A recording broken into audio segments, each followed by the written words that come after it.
Olá, queridos crismandos! Vamos a mais uma pequena formação. Hoje nós vamos aprofundar um pouco o tema da Sagrada Escritura.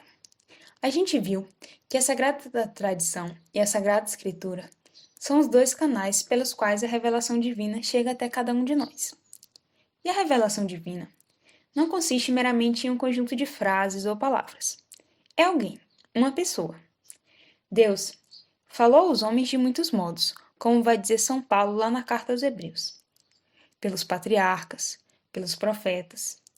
Mas, na plenitude dos tempos, ele se revelou a nós através do seu Verbo, pelo qual tudo criou. E esse Verbo se encarnou, assumindo a natureza humana. É Jesus Cristo. Ele é a palavra única, perfeita e definitiva do Pai. Toda a Escritura fala de Cristo. É tudo sobre ele. Portanto, a chave de leitura para a compreensão das Sagradas Escrituras é a encarnação, paixão, morte e ressurreição de Cristo. Ele é o mediador e a plenitude da revelação, como a gente já viu. E muito acertadamente, Hugo de São Vítor ele vai dizer assim: toda a escritura divina é um único livro, e este livro único é Cristo, já que toda a escritura divina fala de Cristo, e toda a escritura divina se cumpre em Cristo. Assim, quando a gente lê qualquer parte da Escritura, a gente precisa interpretar aquele trecho à luz de Cristo. E esse é o primeiro ponto da nossa catequese. A gente viu também que a Sagrada Escritura é a coleção dos livros escritos pelos profetas e pelos hagiógrafos, pelos apóstolos, pelos evangelistas, por inspiração do Espírito Santo, e recebidas pela Igreja como inspirados, como nos ensina o Catecismo de São Pio X. A gente vai trabalhar nesse e nos próximos vídeos 3 aspectos da Sagrada Escritura: a sua inspiração, a sua inerrância e a canonicidade, o cânon das Sagradas Escrituras. A gente vai começar pela inspiração bíblica. A Igreja recebe a Sagrada Escritura como palavra de Deus, porque tudo que se acha consignado nela foi inscrito sob a inspiração do Espírito Santo, de tal modo que o próprio Deus ele é o autor das Sagradas Escrituras. Mas em que consiste exatamente essa inspiração? Vamos lá. Deus ele se revela na história, através de acontecimentos, na realidade concreta. Ele fala aos homens como amigos e nos fala através da nossa linguagem humana.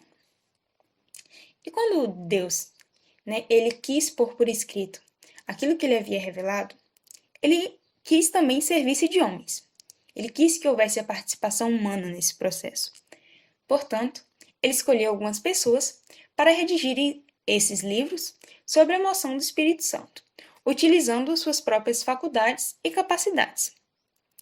Isso significa dizer que Deus concedeu aos hagiógrafos uma graça especialíssima, para que eles transmitissem as verdades que ele quis que fossem escritas para a nossa salvação.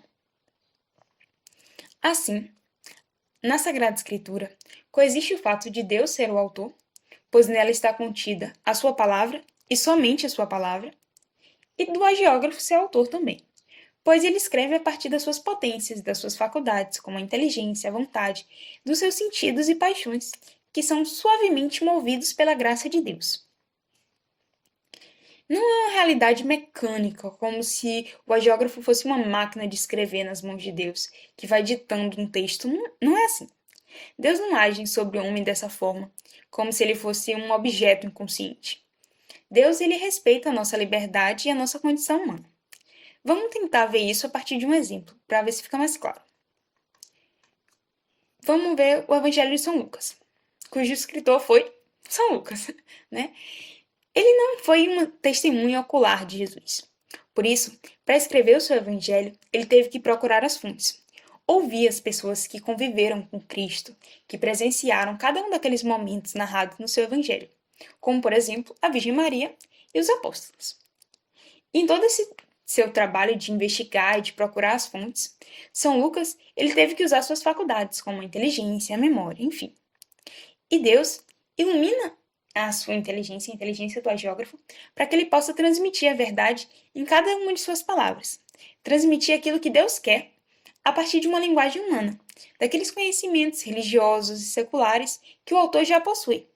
Por isso, São Lucas ele escreveu com o vocabulário que ele possuía, a partir dos elementos que ele conhecia. É muito fácil a gente perceber isso comparando os livros bíblicos, né, que tiveram autores humanos diferentes. Vamos ficar nos evangelhos, por exemplo. Todos eles falam da vida de Cristo, todos eles foram inspirados pelo Espírito Santo. Mas cada um dos autores humanos tem uma maneira própria de escrever, um estilo diverso, um vocabulário específico. Às vezes, narrando a mesma situação, cada um dos evangelistas ele põe ênfase em um aspecto diferente. Isso tudo que eu citei evidencia esses traços da autoria humana. Agora, voltando para São Lucas, além de consultar as fontes, e já nesse momento ele já estava sendo inspirado pelo Espírito Santo para discernir quais daqueles relatos que ele ouvia estavam de acordo com a verdade histórica, né? Com o que de fato tinha acontecido. Além disso, ele teve que colocar por escrito o que ele escutou acerca da vida de Jesus, seja através dos apóstolos e da Virgem Maria. Ele teve que se decidir a começar a escrever e perseverar nessa decisão. E para isso, o Espírito Santo fortaleceu sua vontade, pelo dom da inspiração, para que ele quisesse escrever somente a verdade, e para que ele não vacilasse nem fosse infiel à missão de transmitir aquelas realidades. Ele ainda teve que conseguir o material para escrever, papiro, estilete, tinta, etc., e começar a escrever, usando esse material para terminar esse árduo trabalho, pois o processo de escrita naquela época não era tão simples como é hoje. E durante esse processo, Deus também assiste o agiógrafo para que não hajam enganos e falhas que possam distorcer a mensagem sagrada. Enfim, né? De tudo que a gente falou, a gente pode perceber que os autores humanos, eles foram verdadeiros autores. E ao mesmo tempo, Deus, ele é o verdadeiro autor, num sentido muito mais profundo, pois o que está escrito foi inspirado por ele. É a palavra dele. Eu espero que tenha dado para entender. Essa imagem que vocês estão vendo aí agora é uma pintura de São Lucas. Além de médico, ele também era pintor e foi retratado pintando a Virgem Maria nessa imagem que vocês estão vendo. Segundo uma antiga tradição cristã, ele teria sido o primeiro a pintar uma imagem da Virgem Maria e dos apóstolos Pedro e Paulo, sendo de sua autoria o ícone de Nossa Senhora do Perpétuo Socorro. Eu trouxe essa imagem de São Lucas porque tem uma analogia que a gente pode fazer para entender essa coexistência de autores na Sagrada Escritura. É a analogia do pintor, do pincel e da tela. Cíntia, como assim? Eu vou explicar. Eu quero que você pense num homem, um pintor, que tem um pensamento e ele quer expressar algo. Então, com o pincel, ele vai e pinta a tela. A que se deve aquela pintura? O que colocou ela ali, na tela? Nós podemos atribuir aquela pintura tanto ao instrumento utilizado, o pincel e a tinta, como ao pintor.